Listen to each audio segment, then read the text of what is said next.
Hello and welcome everyone. Today's lecture on advanced business research methods. In today's session, we will explore the essential aspects of designing business research methodologies. So today we will discuss learning outcomes to be able to design business research and methodologies. My name is Yasir Gulfraz and I'm your tutor for today's session. If anybody can't see my screen or any issue with voice, please do let me know. Hello. That's fine. Hi, Hina. How are you? Hello. Yeah, I'm good. Yeah. Just started. Okay. Okay. How's everything? Everything is fine. Yeah. Okay. So you are studying level 7 Project management. Yeah. business management. Okay. All right. Okay. So this is same, that this is a advanced business research methods. Don't get confused with marketing or something. It's the same as marketing research. Okay. It's the same subject. Right. Okay, so what I was talking about that today's session, we will discuss the essential aspects of designing business research or methods. Can you see my screen or can you hear me? Yeah, I can hear you and can see your screen as well. All right, okay. So if any issue, just please do let me know, okay? Sure. Okay. Yeah, so first of all, we'll talk about a literature review here. So literature review is a critical analysis of existing research and articles related to a specific topic. When constructing your literature review, it is important to follow some key guidelines. Firstly, you need to define your research objectives clearly by having a clear understanding of what you want to achieve in your study. You can ensure that your literature review align with your research goals. As he says that to recognize and develop your critical powers of review to be able to combine abstract concept to form of integrated conceptual framework. So you need to conduct a comprehensive search for relevant literature. This involves exploring academic database, journals, books, and other reliable sources. Once you have collected your sources, then it is time to analyze and evaluate them critically. So this is where your critical thinking skills come into play. So you should carefully examine the methodologies used in studies. As you review the literature, you will start to notice patterns, themes, and concepts that emerge across different studies. So this is where you can begin to integrate abstract concepts and from an integrated conceptual framework. By organizing these concepts and identifying a relationship between them, you can create a proper structure for your literature review. Any questions? No, that's fine. The process.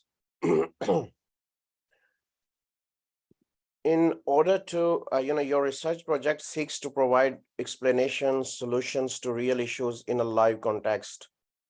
To avoid becoming insular and making mistakes, you will break new ground by immersion and selected theoretical area, including other relevant theories, developing critical and conceptual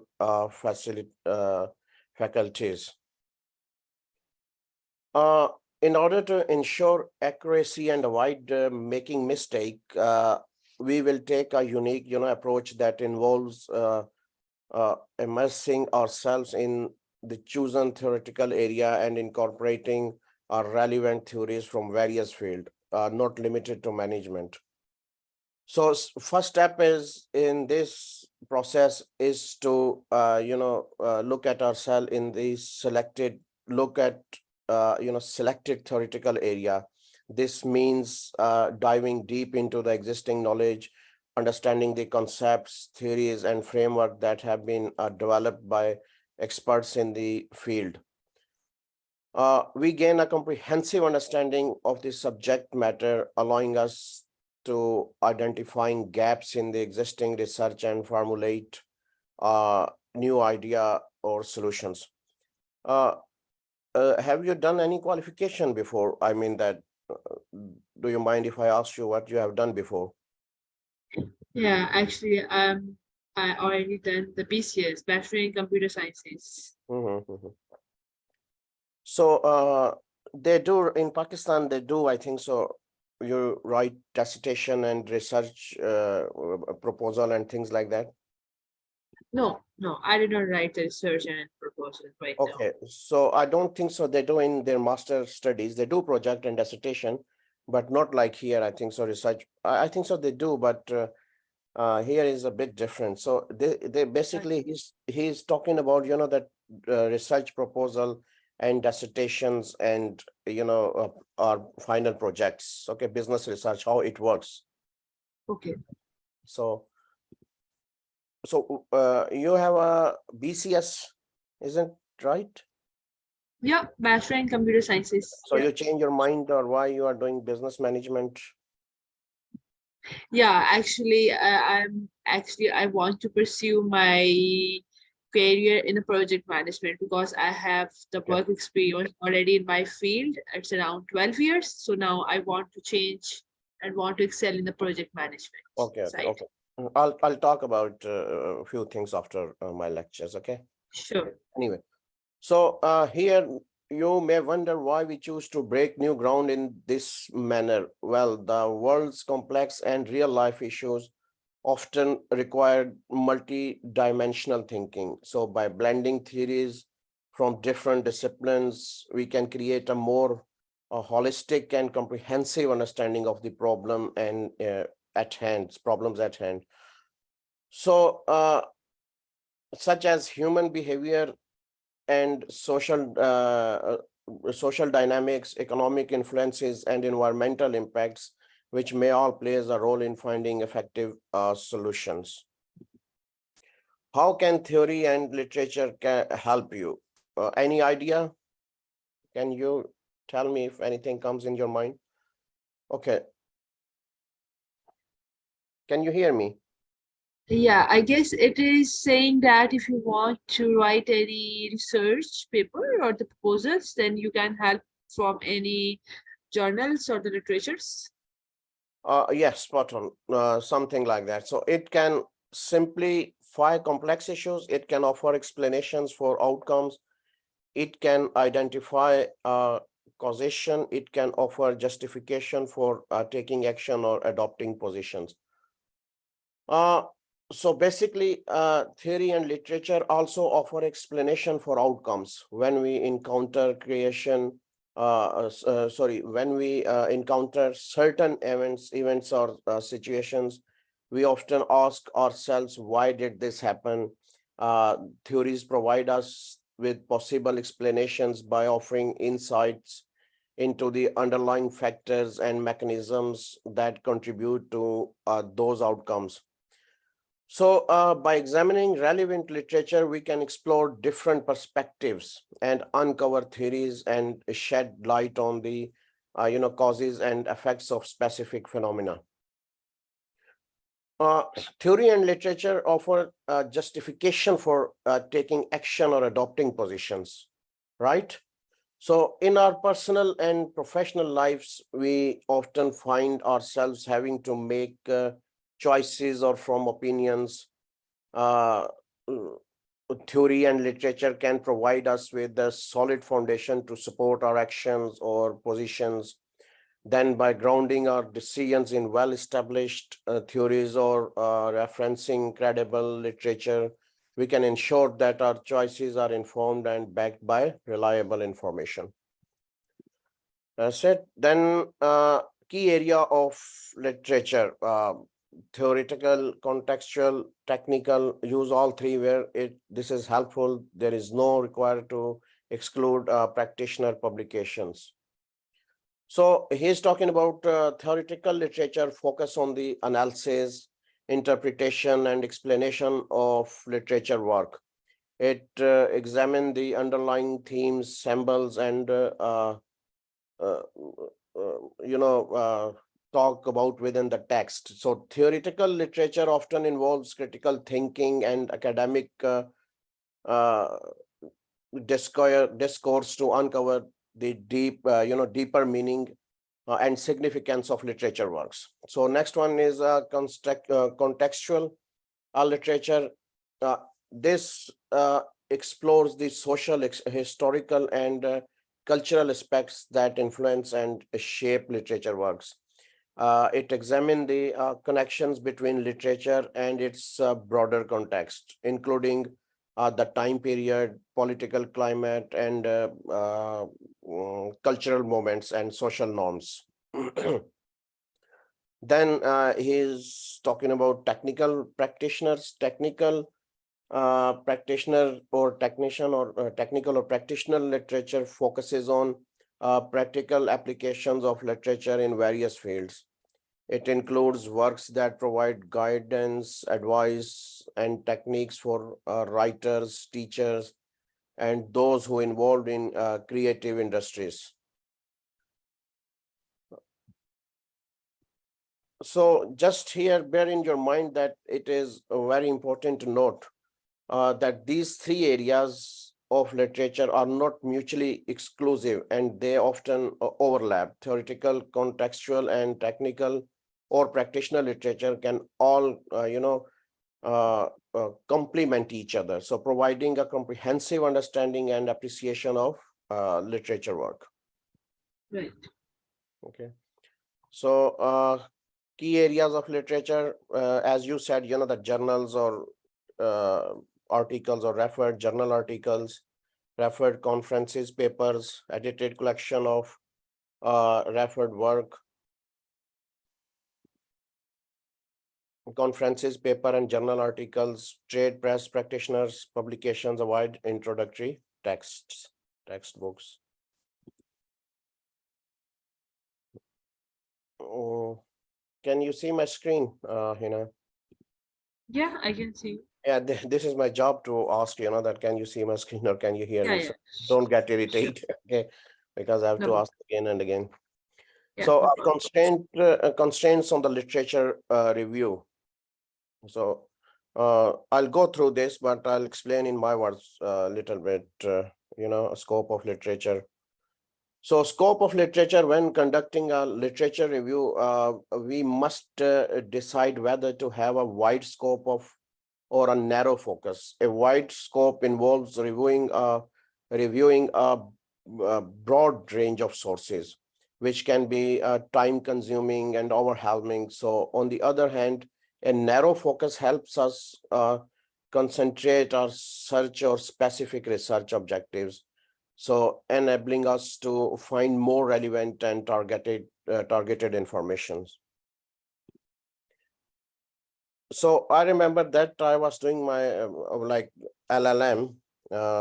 So I was writing literature reviews and research proposals. So my literature review and my whole that project, I raised three questions. Really, one was related to law, and other two was economic and social behavior. Okay. So my supervisor or my teacher said to me that just talk about legal issues, don't talk about social and economic issues, right? So that's mean when we talk about a narrow that narrow focus, or so that's mean it help us objectives, enabling us to find more relevant and targeted information. Thank you. So access to literature, access to relevant literature can be a constraint. It is important to remember that there are various revenues to obtain from articles and books. Besides your institution's library, you can explore, interlibrary loans where you can borrow materials from other libraries. Additionally, your institution may have an internal reservation system allowing you to request specific resources in advance.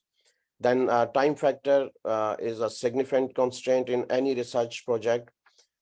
This process of the process of conducting a literature review can be time consuming due to the vast amount of information available. Ability to understand the literature. Understanding the literature can be obviously challenging, especially when you are exploring a complex or a specialized field. So then is integration of literature, search and analytical frameworks. So your analytical framework provides the theoretical foundation and structure for your study. Therefore, it is important, to ensure that your literature search is directly connecting to your analytical framework.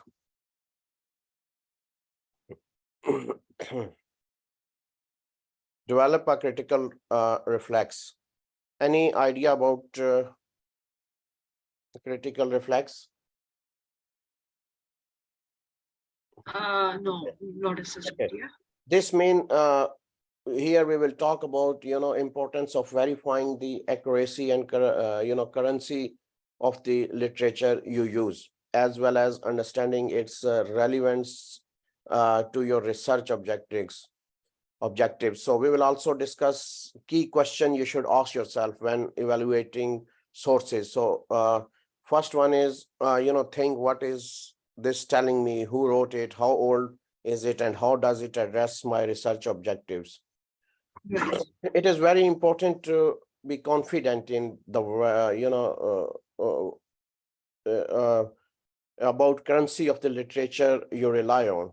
By doing so, you ensure the reliability and credibility of the information you incorporate into your research. This means double checking the sources you use to avoid potential inaccuracies or outdated information. So important question you should ask yourself when evaluating literature. The first question is, what is this telling me? So when you come across a source, take a moment to reflect on its main message or arguments. Consider whatever it aligns with your research objectives, and if it provides valuable insights or evidence to support your work. Next is who wrote it. So who wrote it? Understanding the author's background and expertise is essential. Take note of their qualifications, affiliations, and any potential biases they may have.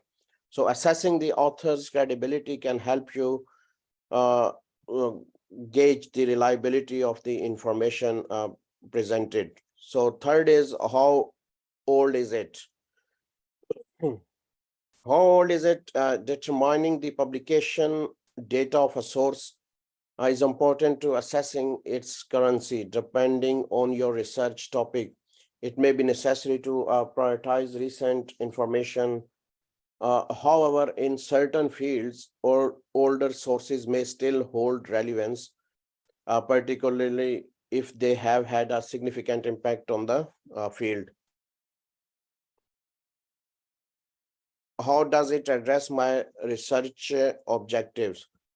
So it's a last question, that how does it address my research objectives? This question helps you evaluate the relevance and applicability of the source to your specific research goals. Consider whether the information provided aligns with your research question, or it is if it offers valuable insights that contribute to your study. Yeah, develop a critical reflex. So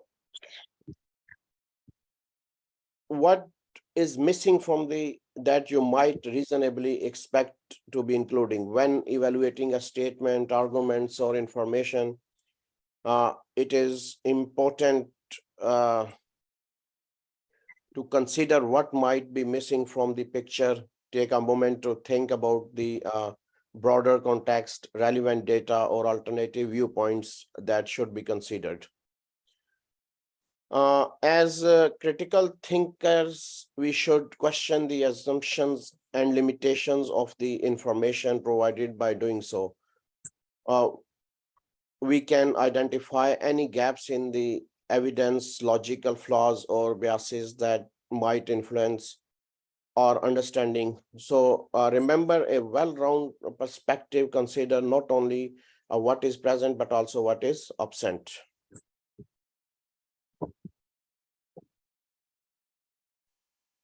Conceptualization. Concepts are abstractions from reality. For example, resources is an abstract term in that it refers to a person, a machine, money, time, or theoretical base or for analyzing the internal elements of the organizations.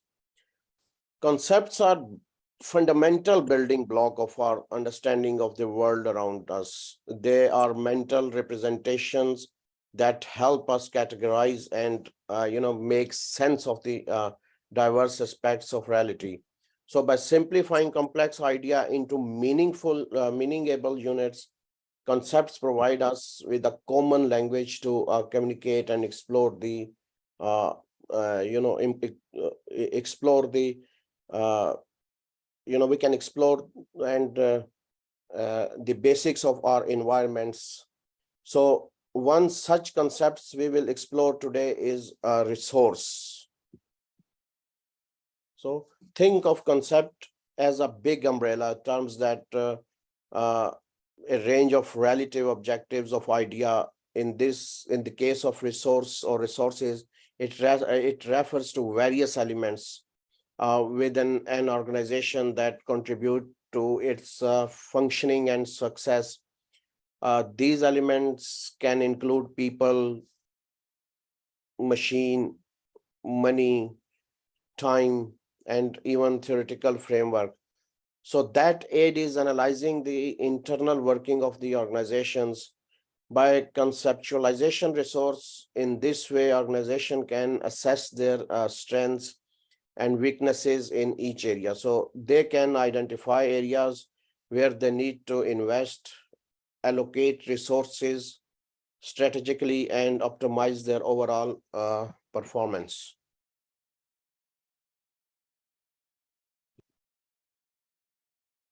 Yeah, conceptualization, in simple term, concepts are fundamental ideas or notions that help us understand and organize our knowledge about a particular subject. So they serve as the building blocks of higher level thinking and are important in academic and professional setting.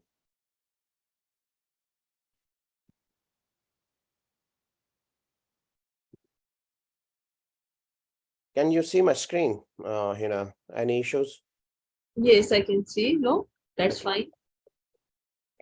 Here, you need to remember that literature reviews undertaken to construct and justify, defend your analytical framework. So what exactly is literature review? In simple term, it is a critical evaluation and summary of the existing knowledge and research on a particular topic. So when conducting a literature review, we explore into various academic sources such as research paper, books, articles to gather information and insights. Also, by using supporting references, we can also address potential gaps or limitations in our framework. These references may introduce, alternative viewpoints that challenge our initial assumptions. Engaging with these perspectives demonstrates intellectual rigor and encourage a more balanced and more balanced analysis. Prepare a conceptual model. We will talk about to prepare a conceptual model, which is a diagram that visually represent the major variable or constructs in our research based on theory and logic.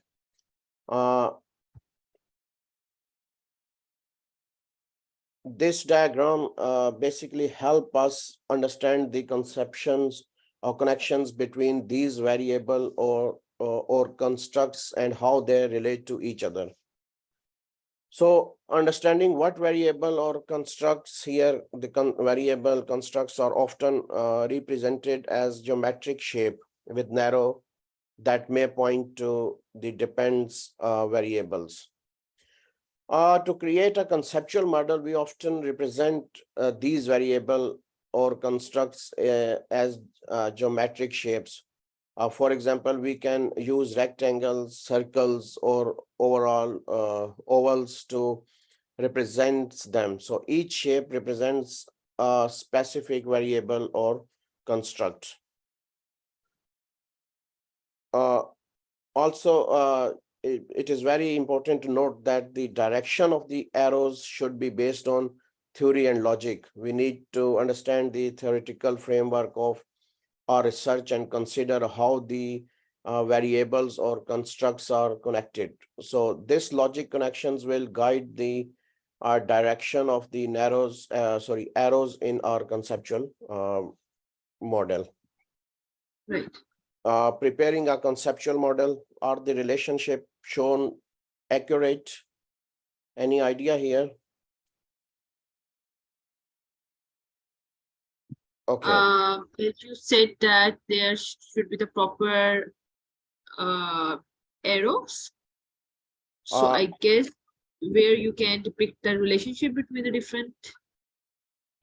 When creating a conceptual model, it is important to ensure that the relationships accurately represent the connections between the elements. So Right. there are two common problems that may arise in conceptual model. One is implied causality, okay, and unidirectional relationship. So have you heard these words before? Yeah. Okay. So this means that when a one-to-one relationship is suggested between two elements, implied single, mono means obviously, that is a single. So one implied causality is basically one-to-one relationship is suggested between two elements, implying that one element is the sole cause or effect of the other. It is very important to recognize that most relationship in complex systems are multidimensional and involve multiple factors. Therefore, we should avoid assuming a single cause or effect without considering other potential influences. Unidirectional relationship, when the influence or interaction between two elements instead one direction, in reality many relationships are bidirectional, meaning they involves influences between the elements. So neglecting these bidirectional connections can hinder our understanding of how the system operates as a whole. You understand what implied in directional relationship? Okay. So yeah, exactly. a So high quality. Yeah. I have one question. So according to this diagram, so first of all, we have to choose or brainstorming the topics, and then we have to do the literature review. And then on the third step, we have to isolate you can say, or extract the important variables that can figure out like how you can relate these variables. Yes, And that's then you correct. have to generate the conceptual framework. So Yes. these are the steps. Yes, Okay. exactly. You got it spot on. Great. You're here, that's mean that many people don't ask, that things. They just said, okay, that's it. It's just a lecture. So anyway. High quality conceptual frameworks. So demonstrating conceptual ability is an integral part of M-level studies in businesses and management, as stated in the relevant quality benchmark standards. This is a UK-based, you might heard about QA, Quality Assurance Authority. So it provides a lens of analysis to enable you to focus on your research objectives more closely. So as stated here in the QAA Quality Assurance Agency benchmark standards, demonstrating conceptual ability is an important aspect of M level. What does it mean, M level? Master levels. Okay. Studies in this field. A conceptual framework acts as a lens of analysis, helping us focus more closely on our research objectives. So we need to understand why a robust conceptual framework is essential. A high quality conceptual framework plays a vital role in business and management studies at the master level. It enhances research focus, provides a theoretical foundation, guides research design, and facilitates idea interpretation and promotes critical thinking. Next is high quality conceptual framework. It provides the structure for chapter 4. This enables us a high structure and relevant presentation of the empirical data and an evaluation of it. It is a framework which you will use in chapter 4 to present and evaluate your finding. So a high quality conceptual framework also plays a vital role in businesses and management studies in the master's level. It enhances research focus, provide a theoretical foundation, guides research design and methodology, facilitates data interpretation, and promote critical thinking. So how do I get one? Read the relevant literature and study the concepts of models presented. Are they relevant to your objectives? If not, move on. If they are, consider how they might be amalgamated to provide an integrated framework of analysis, or use a number of relevant models from different areas of the literature, for example, risk management and organizational culture. So here is talking about chapter 4 or steps. So step 1, read the relevant literature. To begin, it is essential to explore the relevant literature in your field of interest. Look for books, research papers, articles, or online resources that discuss the concepts or models related to your objectives. Okay. Then come to second step, study the concept presented. Once you have the relevant literature, explore into it and study the concepts presented, understand the key ideas, theories, and methodologies discussed in the material. Then third step is evaluate relevance your objectives. After studying the concept, critically assess their relevance to your objectives. Consider whether they align with your goals and inspiration. If the concepts are not directly applicable or useful, it is good to move on and explore other resources that are more closely related to what you want to achieve. Here. And then 4 is a integrated framework of analysis, where if the concepts and models you have studied are indeed relevant to your objectives, the next step is to consider how they can amalgamate it to create as integrated framework of analysis. Think about how different ideas and approaches can be combined to form a understanding of your subject matters. So by integrated various concepts and models, you can gain a more comprehensive perspective and effective strategies to achieve your objectives. I think so. You understand four key steps. Read the literature. Read the relevant literature. Study the concepts presented, evaluate relevance to your objectives, and amalgamate for an integrated framework of analysis. Yeah, that's fine. So here, objective 1, literature review.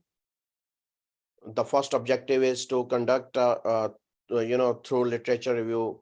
In this step, as we discussed, that we gather existing knowledge and research relevant to our topic of interest. Then literature review 2, objectives 2. The second objective is to conduct a literature review with a specific focus on your research objectives. So we carefully select and analyze studies that directly address our research questions. So by doing so, we can refine our research design and ensure that our study is relevant and impactful. So objective 3 is quantitative or qualitative analysis. So the third, this objective involves conducting a quantitative or qualitative analysis of the literature. Depending on the nature of our research, we may perform statistical analysis or analyze the content of the reviewed studies. It allows us to draw a meaningful conclusions and make informed decisions about our own research approach. So the last one, and objective 4, is research finding. Research finding is to present our research finding based on the literature review and the subsequent analysis. We generate new insights and contribute to the existing knowledge in our field.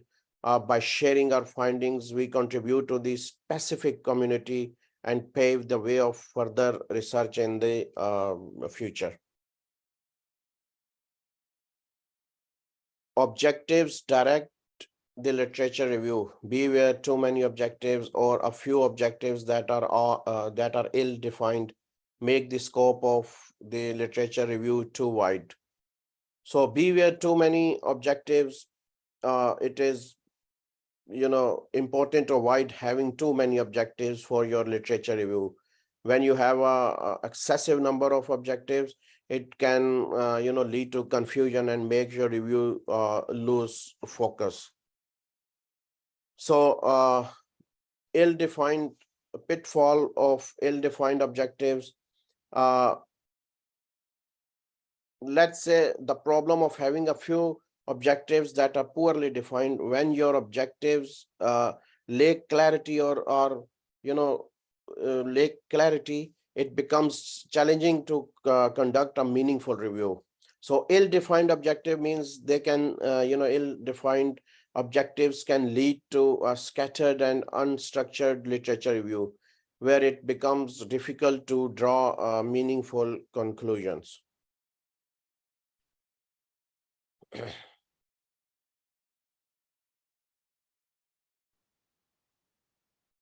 Objectives direct the literature review. So if the literature review is too wide, many models appear to be relevant, and this can lead to a dysfunctional and unwidely literature review. So an overblown literature review may look great on paper, but the make its utility or to structure chapter 4 questionable. So remember, a massive literature review is assembled from existing models. So first of all, narrow down the focus. When conducting the literature review, it is important to avoid being too broad in your approach. A literature review that a wide range of models and theories can become overwhelming and result in a dysfunctional and unwidely review. Then maintaining relevance and utility. while it might be tempting to include an extensive number of sources in your literature review, it is important to consider the utility of the review is structuring chapter 4 of your thesis. An overblown literature review might appear impressive on paper, but if it does not serve a clear purpose in supporting your research objective, its value become questionable. Striving for manageability, one potential pitfall of a excessively large literature review is the amount of effort required to collect, analyze, and present the data. So remember, a massive literature review will result a massive chapter 4, which can be challenging to manage effectively.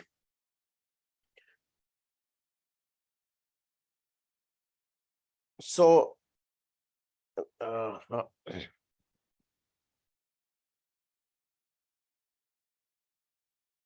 yeah, that's it for today.